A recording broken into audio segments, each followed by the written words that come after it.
Good evening. Welcome to the Finance and Operations meeting for Tuesday, January 23rd, 2024. The meeting of the Finance and Operations Committee will please come to order. The district posted this evening's agenda to board docs at least 24 hours prior to the commencement of this meeting. Is there a motion to approve that previously posted agenda? So moved. Second. Are there any amendments to offer? There are no amendments. The agenda has been moved and seconded. All those in favor, please say aye. Aye. Those opposed, please say I oppose. Those abstaining, please say I abstain. Motion carried. I will now turn the Finance and Operations Committee meeting to co-chair, Board Director Rachel Mitchell. Thank you, President Fields. The Finance and Operations Committee agenda has been posted online and has been made available to the public. Mr. Lee, would you please quickly review the two policies? I know Mr. Desnoyers is really going to go in depth, but if you could just review, that's our only agenda item tonight. Sure thing. There are two policies for board actions tonight. Policy 001, name and classification, and policy 701.1, naming school district facilities. Mr. Desnoyers, would you like to add anything? Yes, I would. Policy 001 is undergoing the regular review between the first reading at the January 9th board meeting and if we move policy 001 forward at this meeting, it will appear at the February board meeting for a second reading and approval. So there's only a minor update being made to this policy, and that is with the relocation of administration to this building from Aronimink, the district's official address is being updated. All right, moving on. Policy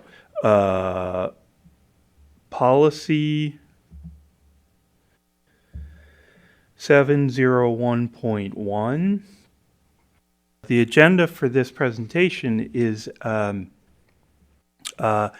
overview and goals of the presentation, a review of the current facility naming policy, the current guidelines or process, the standards and criteria that the policy lays out, potential action the board might take with regard to this policy, potential updates for consideration, and board discussion and consensus.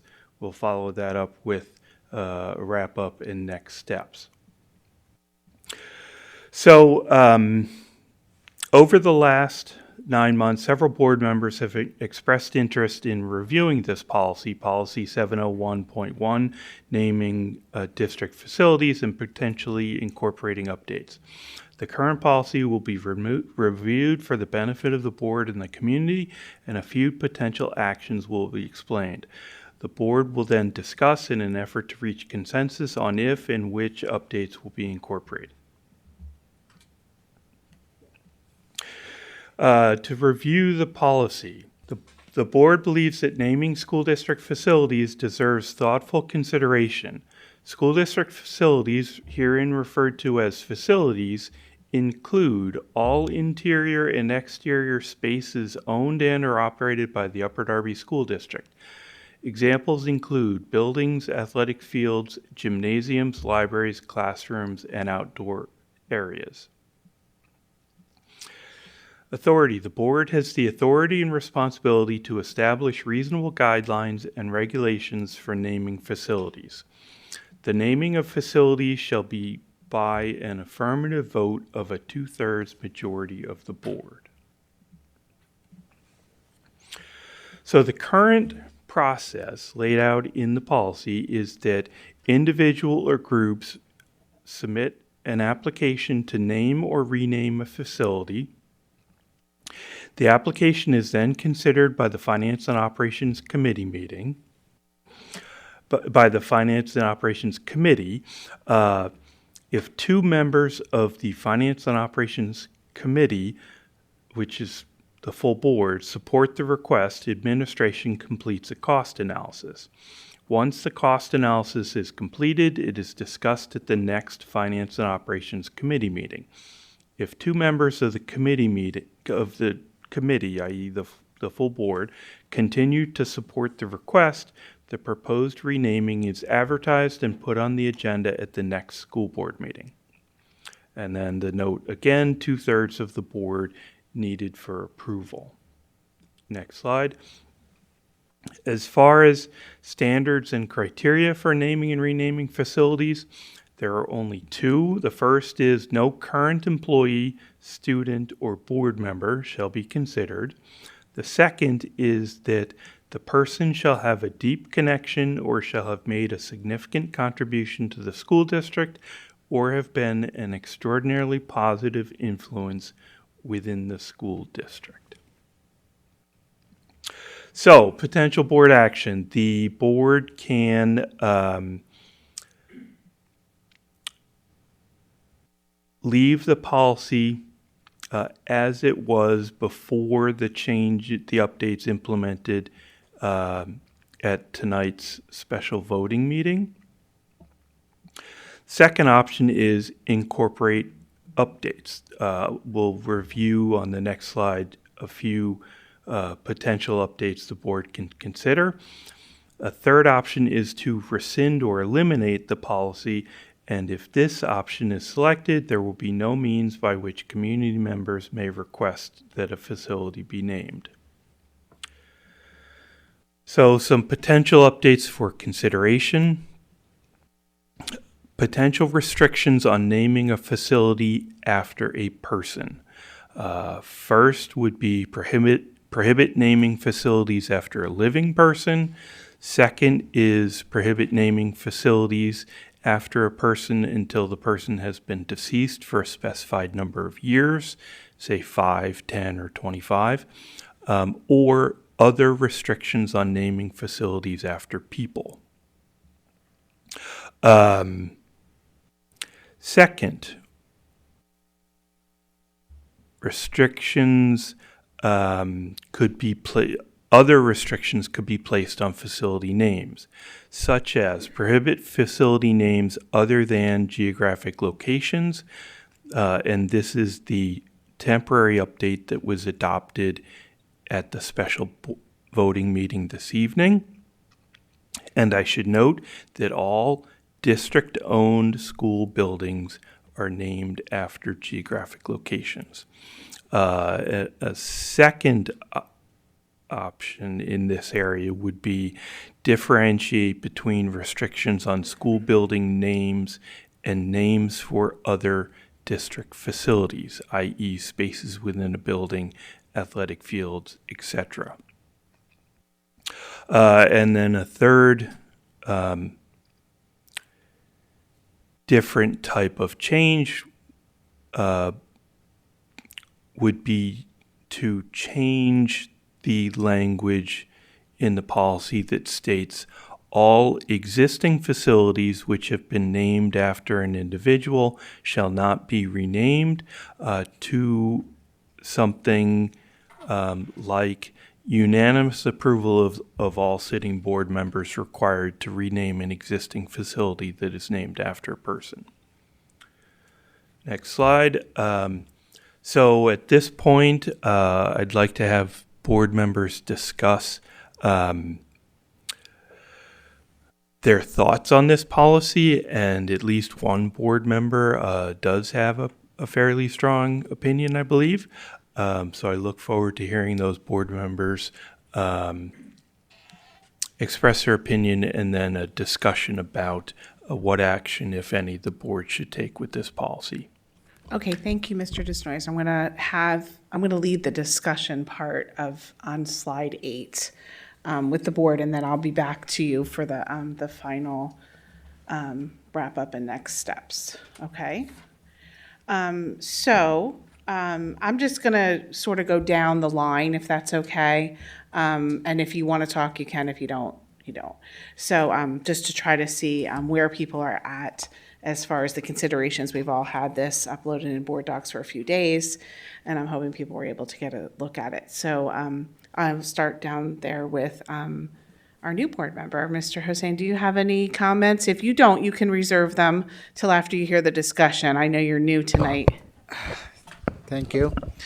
I need to go through before start something. Okay, well, we'll come back to you. If you want to get my attention, just raise your hand, okay? Thank you. Director Warsavage? Thank you, Director Mitchell. I don't have any feedback. I would be fine with whatever the consensus of the board happens to be. Okay. Mr. Desnoyers, do you have a particular, I do. My preference would be to make permanent the restriction on naming facilities after geographic locations that we temporarily adopted this earlier this evening.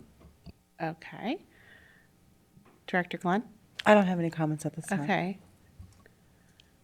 Vice President? My preference also would be to make that permanent, what we did tonight. Okay. Yep.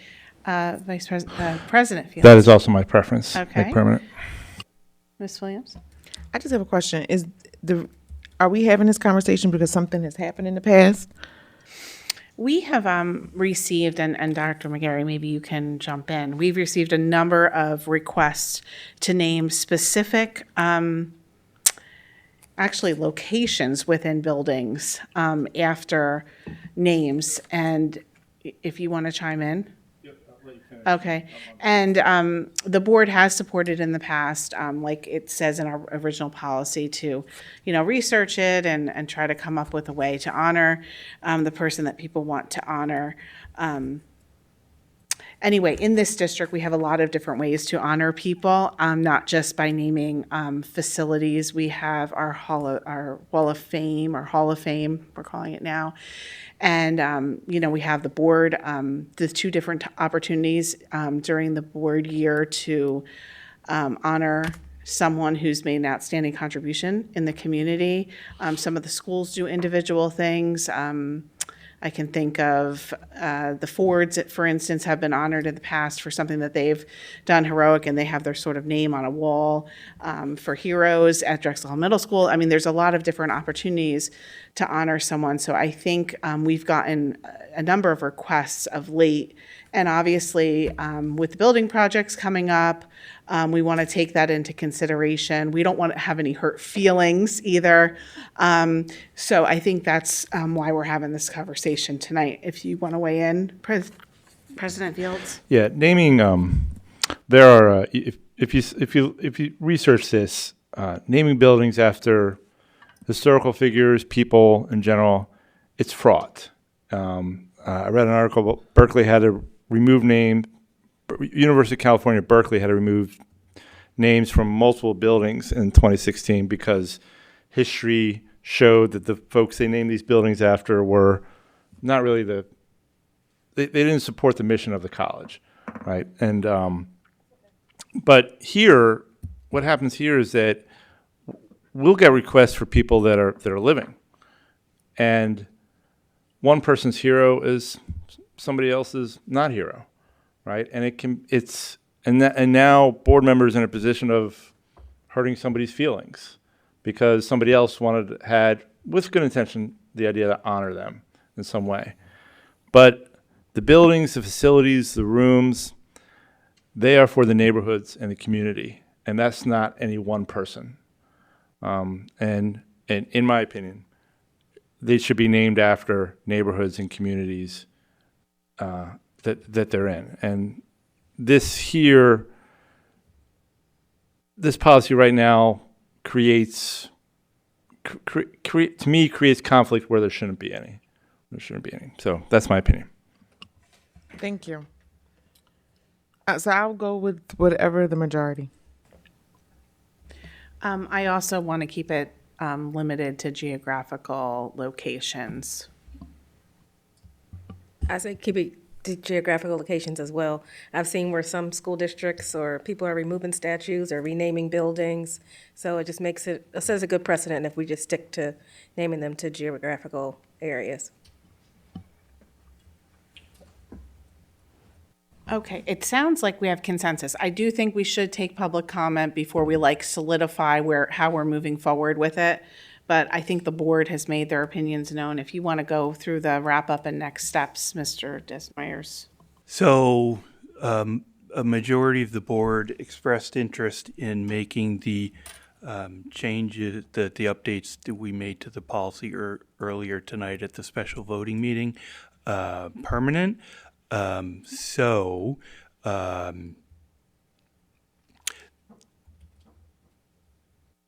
The revised language will appear for a first reading at the February board meeting, and it will go through the regular process. Okay, thank you. All right, so at this time, are there any additional board comments on the policy changes? Any comments from the public? I don't see any. Any online comments? There are no online comments. Well, there's only one agenda item. Do you, Mr. Lee, would you please review the agenda item? Sure. Finance and Operations Committee has 2 policies for board actions, Policy 001, Policy 701.1. So for policy 001, is everyone comfortable moving that forward? Yes. Yes. Because we did already change our address. And policy 701.1, are we okay with the changes that the board has recommended to move forward for a first reading? Yes. Yes. Great, awesome. So I'm going to turn the meeting back over to President Fields. Thank you. Both of you ran that very well. Thank you very much. Okay. A motion is in order for adjournment of the Finance and Operations Committee meeting. So moved. Second. Second. All those in favor? Aye. This meeting is adjourned.